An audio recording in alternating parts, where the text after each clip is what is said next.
Right, hello love, I have another review coming up. This time around it is Guinness West Indies Porter. It's a porter basically from Guinness. Now obviously Guinness is mostly famous for its stout, but they've dabbled in other things like international beers. I think there's the other one, there's the foreign export Guinness, which is like mainly very popular in Nigeria. I've spoken to Nigerians in the past and they love that shit. It's like Guinness, but it's got like a bit of a sweeter taste to it. I think I've reviewed it in the past and I thought it was quite nice, so that's interesting. Obviously they've decided to dabble in porter as well, but yeah, it's apparently they've been doing this for quite a while, because it says brewer's source 1801, Guinness West Indies Porter, St James's Gate, Dublin. I'll show you the label just so you know what I'm talking about. So yeah, Guinness West Indies Porter, St James's Gate, Dublin, 1801. So yeah, oh, and it's the bottle top as well, if you like bottle tops, which I know you all do. It goes without saying, doesn't it? So yeah, this is in fact, I'll tell you, if you don't know what a difference between a stout and a porter is, what they ask alcoholic first, I'll tell you. Basically, a stout is made from roasted, unmalted barley in the brewing process. So it's obviously a bit more of a roasted coffee-ish flavour, whereas a porter is not. It's made from a malted, unroasted barley. That's it. And that's it. So this is more of a chocolate and toffee taste according to the back of the bottle. And if you don't believe me, I'll read it out to you.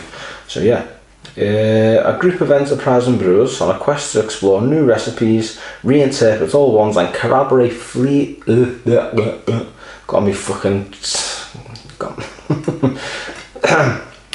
got me consonants all wrong there. Collaborate freely.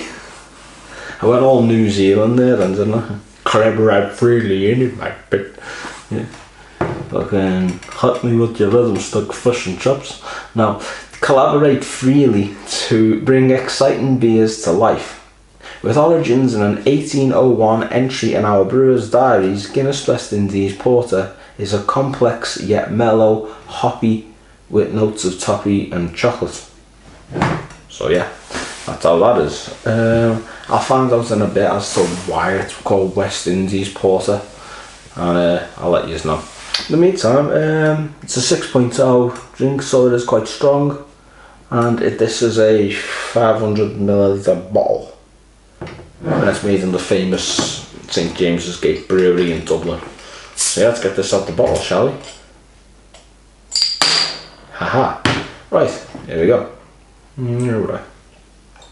Now, a lot of people say what's the best drinking glasses to have for each beer.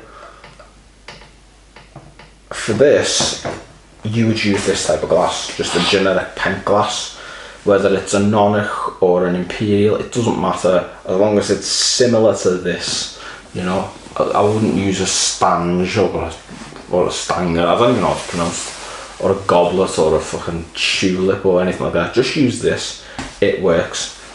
And yeah, I've been told that this doesn't have a head on it, so I did try and get one, but it doesn't have one, so you know, make it that way you will. It looks like a Guinness, but without the waiting time, and obviously not the head neither. So yeah, that's that. Fucking burp. You're supposed to burp before you have a drink, otherwise you're just gonna burp even more then. So yeah, let's have a sniff, shall we? It doesn't smell strong.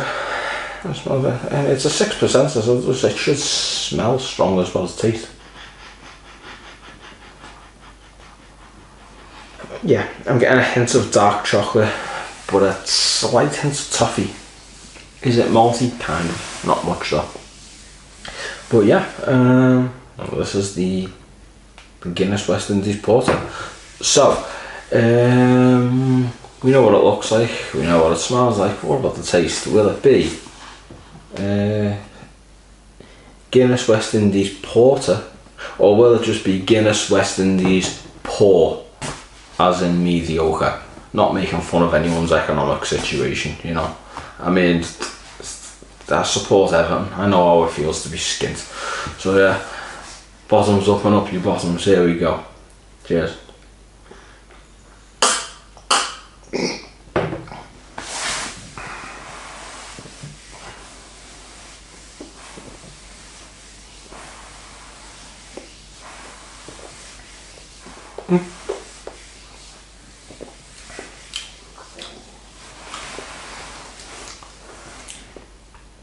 Well, that mouth feels fucking excellent. It really is. And I'm getting the maltiness. The maltiness is in the aftertaste. You can't taste it straight away. You're getting the dark chocolate and the toffee when you drink it, but the aftertaste of malt is there, and it's a good aftertaste because that's what you want in a malty porter, so to speak.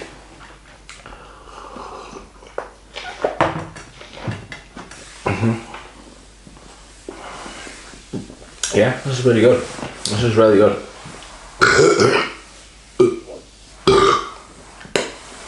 Yeah, this is generally decent. I mean, I've had obviously Guinness stuff before in the past, but this is a new one for me, and yeah, I'm glad I've tried it because I like this one.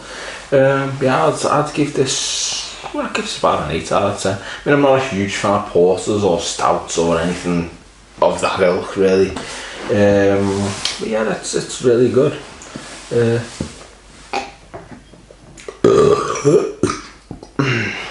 Got the burps on, and it's kind of fizzy. You know, it's you can't see any carbonation in it, but you can feel it.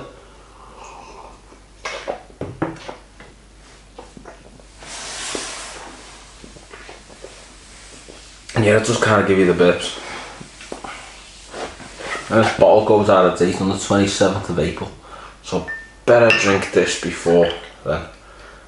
It's only like the 2nd of February right now, so got plenty of time. But yeah, oh, I've got a head. Wonderful. So yeah, I mean the St James's Gate Brewery in Dublin, obviously world famous, because obviously Guinness, and also because of the foreign extra stout that they sell to places like Nigeria and stuff. I mean, I've got like, I don't know if I mentioned this before, I've kind of seen it at this point, but I've forgotten everything. But I did mention, I think, that like I've got like friends from Nigeria who rave about the foreign extra stout. They say it's fantastic. It's Guinness but with a little bit more sweetness thrown in there. Don't know what causes the sweetness and what they put in there to make the sweetness, but it works. I think I've reviewed it myself in the past and I did like it, I think. But they also made, well, they still make this beer called Hop House 13. Now, I don't know if you've ever heard of this one or if you've ever tried this one, but I have, and it used to be everywhere in Liverpool, literally everywhere. You could go in any pub, you could get it. Go in any supermarket, you could get it. It was just everywhere. And then Guinness just stopped selling it over here. I don't know what happened, but they just stopped selling it.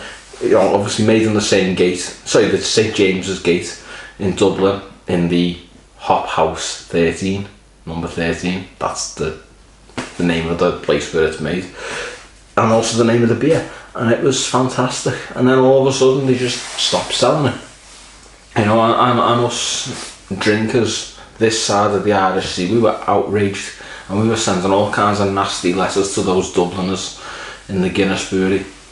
And they decided to go full Conor McGregor back on us and said, "You'll do fucking nothing, fuck off." And they still haven't sold it here since. So I kind of screwed that way. I mean, I did have it in Dublin when I went there a while ago, but I might go back just for another pint.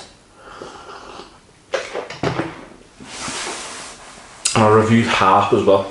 That was nice. I mean, it's a cheap Irish beer apparently, but I liked it. You know, I liked it. And I don't know if I mentioned it earlier, but I said I'd find out why it's called West Indies Porter. So I'm going to pause the video and I'm going to come back. Right, so after my extensive research, Google, I found out that basically what Guinness did in the 1800s was they needed some, like, because when they exported the beers out to like certain markets that were developing overseas, like the Caribbean, America, Africa, etc., the beers were getting spoiled because, you know, long journeys, things become stale and all that kind of thing. So you're gonna need something to sort of keep it going. So they put extra hops in a porter, and as it as a natural preservative. And the main place that they sent it to was the West Indies, you know, like, you know, Jamaica, Antigua, etc.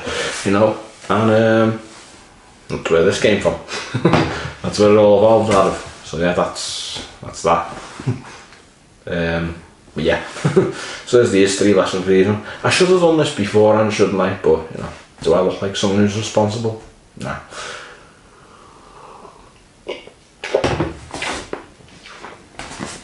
Anyway,